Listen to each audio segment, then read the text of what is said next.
ரீசெண்டாக பார்த்தீங்கன்னா அந்த கீட்டோ டயட் வந்து ரொம்ப ஃபேமஸாக இருந்தது. ஸோ நான் கூட ஃபாலோ பண்ணேன். பட் ஆனால் என்னால் தொடர்ந்து எதுவும் ஃபாலோ பண்ண முடியல.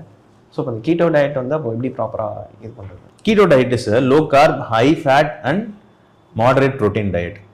ஸோ இனிஷியலாக வந்து 1921ல் இந்த சீஷர் டிஸார்டர் வலிப்புன்னு சொல்லுவாங்கல்ல, அந்த நோயில் இருக்க பேஷண்ட்ஸ்க்கு கண்டுபிடிச்சது தான் இந்த ஒரு கீட்டோ டயட்.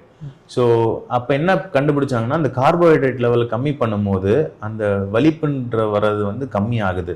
ஸோ அவங்களுக்கு அந்த ஃபேட்டை அதிகப்படுத்தி கொடுக்கறது மூலயமா, கார்போஹைட்ரேட் கம்மி பண்ணுறது மூலயமா அவங்களுக்கு ஒரு எனர்ஜியும் கிடைக்குது ஃபேட் மூலயமா.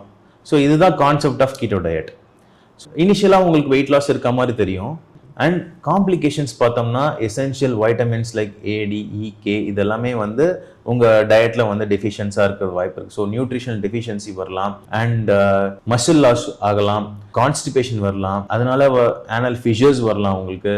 அண்ட் இதில் வந்து ஃபேட் அதிகமாக இருக்கிறதுனால கொலஸ்ட்ரால் லெவல் இன்க்ரீஸ் ஆகி கேல் ஸ்டோன்ஸ் ஃபார்ம் ஆகிறதுக்கு சான்ஸ் இருக்குது, ஃபேட்டி லிவர் வரதுக்கு வாய்ப்பு இருக்குது. And I have seen many patients who follow keto diet.